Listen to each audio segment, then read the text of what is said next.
पूरी दुनिया रूस के हमलों से बेइंतहा परेशान है और दिन ब दिन जैसे जैसे आगे हम बढ़ रहे हैं वैसे वैसे ये जंग जो है खौफनाक शक्ल इख्तियार करती जा रही है।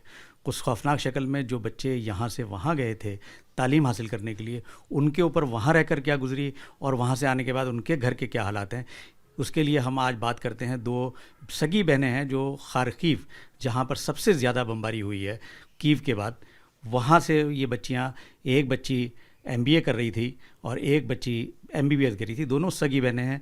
दोनों की तालीम बुनियादी तौर पे दुबई में इनको हासिल हुई है और वो वहाँ से खारकीव गई थी। और अब देखना ये है, उनसे पूछेंगे हम लोग कि खारकीव में उनके जो दिन गुजरे हैं और जो खारकीव से वो हंगरी या पोलैंड जो गई हैं उस रास्ते में उनके ऊपर क्या सब गुजरे हैं। तो मैं सबसे पहले कुलसूम से बात करता हूँ। कुलसूम, तुम बताओ कि क्या वहाँ के हालात थे? पहले दिन जब वहाँ पे बॉम्ब्स गिरे थे तो हमें फ़ौरन बेसमेंट में बुला लिया था। हमसे कहा था कि बहुत थोड़े से स्नैक्स और वाटर लेके नीचे आ जाएं और फिर हमें बेसमेंट में रखा गया था। हम ऑलमोस्ट एक हफ़्ता बेसमेंट में रहे और वहाँ पे पानी और खाने की बहुत ज़्यादा दिक्कत भी हो रही थी। जैसे आप कुलसूम ने बताया कि पानी और खाने की बहुत ज़्यादा दिक्कत थी और ये लोग बेसमेंट में रहे, तो ज़ैनब तुम बताओ, जब बेसमेंट में रहे तो वहाँ पे बमबारी हो रही थी, उस वक्त तुम्हें कैसा लग रहा था? क्या बहुत ज़्यादा खौफज़दा थे, बहुत ज़्यादा डरे हुए थे? और यहाँ के घर वालों से किस तरह से तुमसे रब्ता हो रहा था, किस तरह कांटेक्ट हो पा रहा था? जी, बहुत ज़्यादा डरे हुए थे हम, क्योंकि हमारे ऊपर ही एक तो ऐसा पॉइंट आया था कि विदिन 10 मीटर्स हमारे ऊपर बॉम्ब गिर रहे थे। एंड देन उन्होंने कहा कि ये फ़ोन स्विच ऑफ कर दो, तो फिर हम बस एक मैसेज डाल रहे थे अपने पेरेंट्स को कि अब फ़ोन स्विच ऑफ करवा रहे हैं। तो उसके बाद हम कुछ मैसेज नहीं कर पा रहे थे, ना ही बात कर पा रहे थे अपने पेरेंट्स से, तो बस इसलिए बात भी नहीं कर हो पाई हमारी। और बेसमेंट में बहुत ज़्यादा कम नेटवर्क था, बहुत लो थी नेटवर्क की वो तो हाँ रेंज, तो हम बिल्कुल भी बात नहीं कर पा रहे थे। किस तरह का खौफ और किस तरह का डर का माहौल था वहाँ पे, वो कुछ थोड़ा सा बयान करो ताकि लोगों को समझ आए कि वहाँ पे जो बच्चे थे उनके ऊपर क्या गुजर रही थी वहाँ पर। बहुत ज़्यादा डरावना था, मतलब हमें पता भी नहीं था कि हमारे ऊपर कब बॉम्ब गिर जाए, हमारे हॉस्टल पे कब बॉम्ब गिर जाए। और हमारा जो बंकर था वो पता नहीं इतना स्ट्रॉन्ग था भी कि वो बॉम्ब झेल पाए। तो हमें पता भी नहीं था कि कुछ बच्चे तो ये भी कह रहे थे कि अगर ये गिर गई सीलिंग तो फिर हम कैसे बचेंगे। आपस में जो बच्चे बातें कर रहे थे वो किस तरह की बातें कर रहे थे? यही बातें कर रहे थे कि बस हमें, मतलब कुछ बच्चों को लग रहा था कि यहाँ से निकलना ही सेफ़ है, क्योंकि अगर बॉम्ब गिर गया और सीलिंग गिर गई तो फिर सब किसी का भी बचना मुमकिन नहीं था। और कुछ बच्चे कह रहे थे कि अगर हम यहाँ रह रहे हैं बंकर में तो आई थिंक वही ज़्यादा सेफ़ है, क्योंकि अगर हम बाहर जाएंगे तो भी हमारे ऊपर बॉम्ब गिरेंगे और बाहर शेलिंग भी हो रही थी। तो जैसे बाहर शेलिंग हो रही थी, उस बीच में तुम लोगों ने ये फैसला किया कि हमें यहाँ से निकलना है, तो वहाँ से क्या क्या रास्ता अपनाया? ट्रेन ली, बस ली या गाड़ी ली? और वो किस तरह उसकी पूलिंग करी, किस तरह पैसे वैसे? ट्रेन और बस का तो कुछ था नहीं हमारे हॉस्टल से, क्योंकि शेलिंग हो रही थी तो सब कर्फ्यू लगा हुआ था। तो जो हमारे सीनियर्स थे, जो भैया थे, वो कहने लगे कि चलो अब हम चलते हैं यहाँ से, बिकॉज़ बहुत डेंजरस हो गया था वहाँ पे रहना। तो उन्होंने कहा कि तुम लोगों ने खुद फैसला किया कि चलना है? खुद फैसला किया हमने कि चलना है। तो भैया ने कहा कि अपना एक बैग रेडी करो, उसमें तुम सिर्फ वाटर लोगे और तुम्हारे जो भी डॉक्यूमेंट्स हैं वो, क्योंकि हमें 10 किलोमीटर आई थिंक चलना था फॉर 2 आवर्स स्ट्रेट। तो फिर हमारे लिए प्रॉब्लम होती अगर हम ज़्यादा लगेज लेके जाते तो फिर हम सुबह आई थिंक 5 बजे निकले थे और फिर हम 2 आवर्स तक चल रहे थे रास्ते में मेट्रो ट्रेन स्टेशन तक। हम 8 बजे पहुँचे थे वहाँ पे ट्रेन स्टेशन पे। तो रास्ते में शेलिंग वेलिंग तुम लोगों ने देखी? रास्ते में वहाँ पे मतलब जब हम चल रहे थे तो पूरा जब हम चल रहे थे हम देख रहे थे एवरीथिंग वाज, मतलब सब ख़राब हो चुका था, सब तबाह हो चुका था। और जब हम ट्रेन स्टेशन पहुँचे तो वहाँ पे तब भी बॉम्बिंग होने लगी थी। 3 बॉम्ब्स गिरे थे। एट दैट पॉइंट सब कह रहे थे कि पता नहीं हम बचेंगे भी या नहीं, क्योंकि बहुत करीब गिरे थे और हमें लाइक जलने की आ रही थी, हम स्मेल कर पा रहे थे कि चीज़ें जल रही हैं और बहुत पास गिरे थे बॉम्ब। और जब हम कीव पहुँचे थे, हमारी ट्रेन कीव रुकी थी, तो वहाँ पे भी बॉम्बिंग हो रही थी हमारी ट्रेन के बहुत आसपास। कीव से फिर कहाँ गए तुम? लवीव? कीव से फिर हम लवीव गए थे और लवीव में हम जाके हमें कोई आइडिया नहीं था तो कि कहाँ ट्रेन जाना है। Run normally? हाँ नॉर्मल थी, Normal- बट फिर बहुत सफोकेशन थी क्योंकि बहुत लोग थे। ऐसा था कि अगर आप एक जगह बैठ गए तो फिर आप वहाँ से हिल नहीं सकते। ऐसी भी कुछ खबरें आई हैं कि जो ट्रेन में लोगों को सफ़र नहीं करने दे रहे थे, इंडियंस को अंदर नहीं घुसने दे रहे क्योंकि थे। पहले- क्या तुम्हें भी कोई परेशानी आई इस तरह की? जी बहुत परेशानी आई, क्योंकि वो लोग कह रहे थे कि पहले सिर्फ वो अपने लोकल्स को ट्रेन में बिठाएंगे, यूक्रेनियंस को, एंड देन उसके बाद ही हमारी बारी आई। वो भी इंडियंस में सिर्फ गर्ल्स की बारी आई है। बॉयज़ अगर वो घुस रहे थे तो फिर वो बॉयज़ को बहुत बुरी तरीके से मार रहे थे कि उनका खून वून निकल रहा था, और वो बॉयज़ को जाने ही नहीं दे रहे थे ट्रेन में। और हम भी इतनी मुश्किल से चढ़े हैं, वो कहने लगे कि धक्का नहीं देगा कोई, और बहुत ज़्यादा मुश्किल से चढ़े हैं। और हमारे अभी आधे फ्रेंड जिनमें गर्ल्स भी हैं वो भी रह गए थे। तो वो लोग अभी खार्किव में ही हैं? नहीं, वो तो अब वो अभी रोमानिया निकल गए पहुंचे हैं। तुम दोनों एक ही यूनिवर्सिटी में थे, अलग अलग यूनिवर्सिटी में? अलग। तो फिर साथ कैसे मिले वहाँ पर, कहाँ पे हम? खार्किव में? नहीं, हम सेम हॉस्टल में रहते थे। हमारी सेम हॉस्टल में रहते जी, थे, एक ही रूम में? जी। हमारी यूनिवर्सिटीज़ सेम मेट्रो स्टेशन पे नहीं थी, बट जाना तो अलग अलग था, बट हमने सेम हॉस्टल में ले लिया था रूम। जो अलाउड नहीं करा था उन्होंने, बट बहुत मुश्किल से फिर कर दिया था। वहाँ जैसे तुम लोग अभी गए थे दिसंबर में, तो लैंग्वेज की किस तरह की प्रॉब्लम्स आई तुम लोगों को? वहाँ पे बहुत मतलब किसी को इंग्लिश नहीं आती, बहुत कम लोगों को आती है, तो हम गूगल ट्रांसलेट यूज़ करते थे ज़्यादातर। जैसे अगर कुछ ख़रीदना भी है, अगर किसी से बात भी करनी है तो गूगल ट्रांसलेट। तो रास्ते में कहीं कोई बातचीत करनी हो कुछ कर तो कैसे करते थे?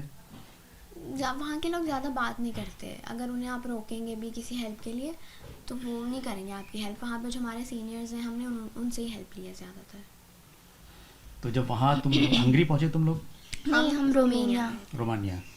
रोमानिया में किस तरह के, मतलब इंडियन गवर्नमेंट यहाँ तक तो, रोमानिया तक तो नज़र नहीं आई तुम लोगों को? नहीं, हम रोमानिया तक अपने रिस्क पे गए थे।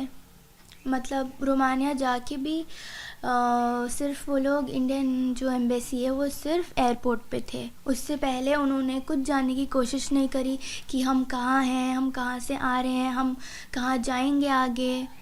बस वो एयरपोर्ट पे ही खड़े हुए थे जब हम गए। उन्होंने सिर्फ हमारी फ़्लाइट कराई थी रोमानिया से दिल्ली तक की। वहाँ पे फ्लाइट्स में किस तरह प्रायोरिटाइज कर रहे थे, किस तरह तरजीह दे रहे थे वो, कि ये बच्चे पहले जाएंगे, ये बच्चे बाद में जाएंगे? क्या उनका वो था? रोमानिया तो बहुत अच्छा है, लाइक वहाँ के लोग बहुत नहीं, प्यारे वहाँ पे इंडियन थे। एम्बेसी के लोग नहीं थे? इंडियन एम्बेसी के लोग नहीं थे रोमानिया के एयरपोर्ट पे भी कहीं भी? नहीं, रोमानिया के एयरपोर्ट पे वो सिर्फ हमें ये बताने आए थे कि आपको यहाँ से चेक इन करना है, बस बस उसके फिर बाद वो चले चले गए। अच्छा, कोई वैसी गवर्नमेंट की तरफ से कोई हेल्प नहीं मिली वहाँ पे? नहीं। जबकि ये कहा जा रहा है कि जो रोमानिया और हंगरी और पोलैंड के बॉर्डर्स हैं, वहाँ पर इंडियन एडवाइजरीज हैं और इंडियन एम्बेसी के लोग हैं, वो लोग हेल्प कर रहे हैं स्टूडेंट को। ऐसा कुछ नहीं मिला? बॉर्डर से भी जब हम रोमानिया बॉर्डर पहुँचे तब भी हमने खुद देखा था सब, लाइक हम देख रहे थे कि कौन कौन हमें ले जा सकता है ट्रेन स्टेशन तक। तो एक बस थी, उसमें उन्होंने कहा कि हम आपको ट्रेन स्टेशन तक फ्री में छोड़ सकते हैं। तो फिर हम उसमें बैठ के फिर हम ट्रेन स्टेशन तक गए थे। फिर हमारी ट्रेन आई गेस 11:45 की थी और हम रात को पहुँचे थे। तो हम वहाँ पे हमने स्टे किया। उसके बाद हम बुकारेस्ट गए थे, वहाँ से फिर हमें बुकारेस्ट से हमारी फ़्लाइट थी दिल्ली तक की।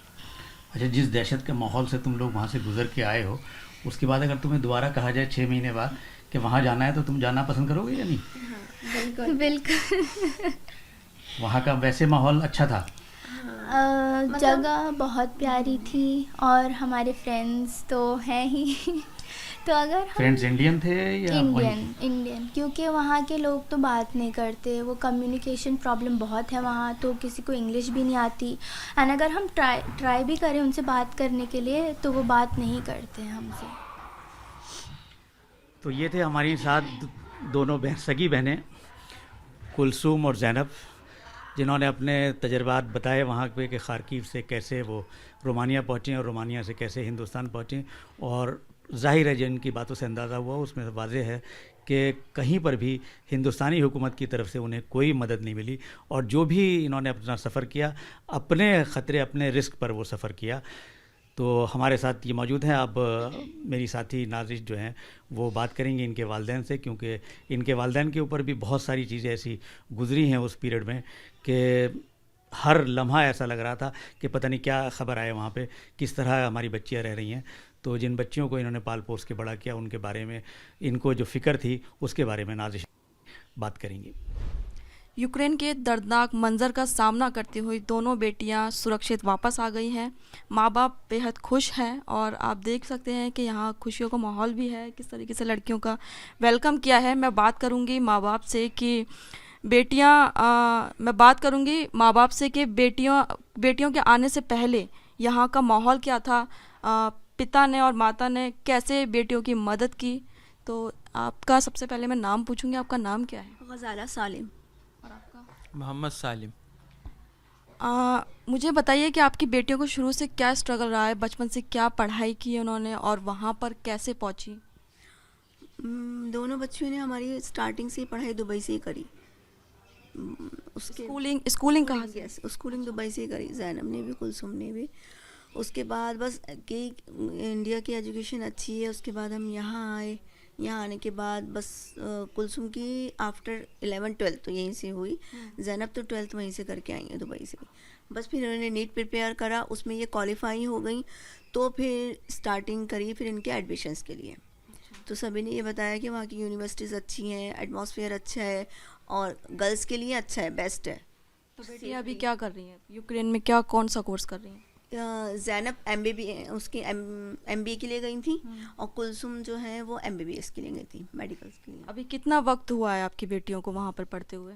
अभी तो 3 मंथ्स ही हुए थे। अच्छा, 3 मंथ्स 3.5। जब ये हालात यहाँ पर आपको सुनने में आ रहे थे कि वहाँ इतने दर्दनाक हादसे हो रहे हैं, तो आप अपनी बेटियों को कैसे संपर्क में आ रहे थे? आप मतलब मदद कैसे कर रहे थे? वो इन्होंने जैसे बताया जैनब ने कि वहाँ बस थोड़ी देर के लिए मोबाइल ऑन करने देते थे, क्योंकि वो ये कह रहे थे कि अगर मोबाइल सिग्नल एक्यूमुलेशन होगा तो वो उसको टारगेट कर सकते हैं, तो इस वजह से मोबाइल भी स्विच ऑन नहीं करने देते थे। दूसरा ये कि बैटरी भी बचानी थी इनको, क्योंकि बेसमेंट में कोई चार्जिंग का सिस्टम था नहीं। तो और तीसरा ये है कि वहाँ नेटवर्क भी बहुत कम आता था, बिल्कुल क्लोज चैम्बर्स थे वो, तो उसकी वजह से बस ये थोड़ा सा बाहर आके स्विच ऑन करके मैसेज भेज देती थी कि हम ठीक हैं, आप टेंशन ना लें। बस आपका ठीक से संपर्क नहीं हो पा रहा था? नहीं, बिल्कुल, बस यही संपर्क था, बस हमारा यही कांटेक्ट रहता था कि इनके मैसेज का हम दिन भर वेट करते थे कि किस वक्त मैसेज आए कि हाँ ये अब ठीक है। तो बस ये मैसेज देती थी कि हाँ हम ठीक हैं, बस। अच्छा। इसके अलावा कोई संपर्क नहीं था। लड़कियां जो अपने आप पहुंची हैं ट्रेन तक, उसमें भी आपको कुछ नहीं पता कि कैसे जा रही हैं, खाने पीने की कोई व्यवस्था उनके साथ है या नहीं है, और लगातार खबरें आ रही थी कि खाना नहीं मिल पा रहा है, 2 दिन से बच्चे भूखे भी हैं और पानी बर्फ़ पिघला कर पी रहे हैं। तो उस सब के बारे में आपको, बेटियों के बारे में कोई आइडिया नहीं था? नहीं, हमें इसका कुछ भी पता नहीं था। बस ये कहती थी कि नहीं आप टेंशन ना करें, लेकिन और दूसरे बच्चों से हमें पता चलता था कि खाना नहीं मिल रहा या पानी कम हो रहा है। तो ये है कि 24 घंटे में एक बार खाना मिलता था और कभी कभी किसी दिन 2 दफ़ा दे देते थे, और वो भी ये है कि यूनिवर्सिटी का कोई ऑफिशियल नहीं था, हॉस्टल वाले भी जा चुके थे। ये सिर्फ ये थे कि सीनियर जो इनके थे वो मेस में, जो मेस था उसमें जो राशन वगैरह था तो उसी को वो चला रहे थे। अच्छा। कि वो राशन भी लिमिटेड था कि बाहर से कुछ नहीं ला सकते थे, तो उसी को उनको लंबा खींचना था। तो उसी की वजह से वो दिन में बस 1 बार या मुश्किल से कभी कभी 2 बार खाना दिया करते थे। जब बेटियां वहाँ फंसी हुई थी तो यहाँ घर का क्या माहौल था, आप लोग कुछ बताना चाहें तो? बस यही माहौल था कि ये खाना खाती थी तो हम खाना खाते थे। जब हमें पता चल जाता था कि हाँ इनको खाना मिल गया, इन्होंने खा लिया, और बस सारे रिलेटिव जो है ना वो बस सब दुआएं करते थे, ख़त्म पड़े जा रहे थे सब तरफ। दुआओं के लिए हमने कहा, मस्जिदों में सब जितने भी हमारे रिश्तेदार हैं सब ने और सारे रिलेटिव्स ने सब तरफ दुआएं कराई। बस एक अल्लाह के सामने दुआओं का ही था हमारा कि अल्लाह ताला अब उसी से हमारे बच्चों को वापस लाएंगे, और बस इनके मैसेज का इंतज़ार करते थे। हम 10 दिन समझिए सोए भी नहीं, पूरी रात नहीं सोए हम बस नमाज़ और कुरान शरीफ ही लेके बैठे रहते थे। जब हमें पता चलता था बाहर शेलिंग हो रही है, अब अंदर क्या होगा, क्योंकि बच्चे कुछ भी नहीं बताते थे कि हमने क्या खाया क्या पिया, कुछ नहीं। बस उनका एक मैसेज आता था कि हम ठीक है, और कुछ भी नहीं बताते थे कि हम परेशान होंगे इसलिए। लेकिन हमें और दूसरों से पता चल जाता था कि अब ट्रेन में बच्चे तो वहाँ पे बम गिर गया तो ट्रेन रुकी हुई है, तो हम इसलिए वो डरते थे कि अल्लाह अब क्या होगा, यहाँ वहाँ से निकलना इतना इम्पॉसिबल हो गया था। जब सुनने में ये आ रहा था कि फ्लैग के साथ लड़कियां मतलब इंडियंस को नहीं लिया जा रहा है, यूक्रेनियन को सिर्फ ट्रेन में बैठाया जा रहा है, तब यहाँ पर आपके ऊपर क्या बीत रही थी? तब भी मैं तो यही डर रही थी, और ये भी कि बस अगर ये ट्रेन में चढ़ें तो दोनों एक साथ ही चढ़ें, अलग अलग नहीं हो जाएं। बस यही दुआ थी मेरी कि किसी तरह से, बस जब कभी मौका मिलता तो हम यही कहते थे कि बेटा किसी तरह भी पुश करके, क्योंकि दूसरे लोग बता देते थे हमें, कोई और पेरेंट्स थे ना तो वो बता देते थे कि उनसे कहो बच्चियों से कि बस पुश करके आपको अंदर घुसना है किसी तरह। तो हम भी जब कभी भी मौका मिलता था हम वॉइस मेल डालते थे इन्हें कि एटलीस्ट ये वॉइस मेल तो सुन ही लेंगी ना कि इस तरह करना है। और यही कहते थे कि बेटा हाथ मत छोड़ना दोनों एक दूसरे का, कभी एक चढ़ जाए एक बच्ची रह जाए। मोस्टली यही सब था, और प्लेन में भी यही था मेरा तो इनसे कि भैया दोनों एक साथ, क्योंकि वो लोग ऐसा भी कर रहे थे ना कि बच्चों को, किसी को दिल्ली वाले को बॉम्बे में भेज दिया, 2-4 बच्चे यहाँ पे आ गए बॉम्बे के, और बॉम्बे के बच्चे दिल्ली आ गए, दिल्ली के बच्चे बॉम्बे चले गए। तो ये भी एक हमारे लिए टेंशन थी जी, बस यही था। तो मुझे एक बात और जाननी है कि इस अभी ये जो माहौल है, अभी तो कुछ दिन तक नहीं होगा ठीक, लेकिन जब बाद में जब माहौल ठीक हो जाएगा तब क्या आप अपनी बेटी को दोबारा पढ़ाई के लिए कंटिन्यू करेंगे या फिर इंडिया में प्लान करेंगे? देखिए, मुझे अभी ये नहीं लगता कि ये इतना जो बर्बादी हुई है यूक्रेन में कि वो कुछ कई सालों तक ठीक हो पाएगा। तो अभी कुछ डिसाइड हमने किया नहीं है कि क्या करना है। अब अभी थोड़े दिन तो इनको आराम देना है, सेटल करना है, उसके बाद फिर सोचेंगे कि क्या किया जाए। क्योंकि यहाँ इंडिया में तो मुझे नहीं लगता कि ये MBBS में एडमिशन देंगे, तो हमें कुछ ना कुछ तो करना ही है, अपने बच्चों का फ्यूचर तो बनाना ही है। तो इसलिए अभी देखेंगे, अभी सोचेंगे, डिसाइड करेंगे क्या करना है। चलिए, बहुत बहुत शुक्रिया आपका, आपसे मिलके बहुत अच्छा लगा। आपकी बेटियां दोनों सुरक्षित वापस आ गई हैं, बहुत बहुत शुक्रिया।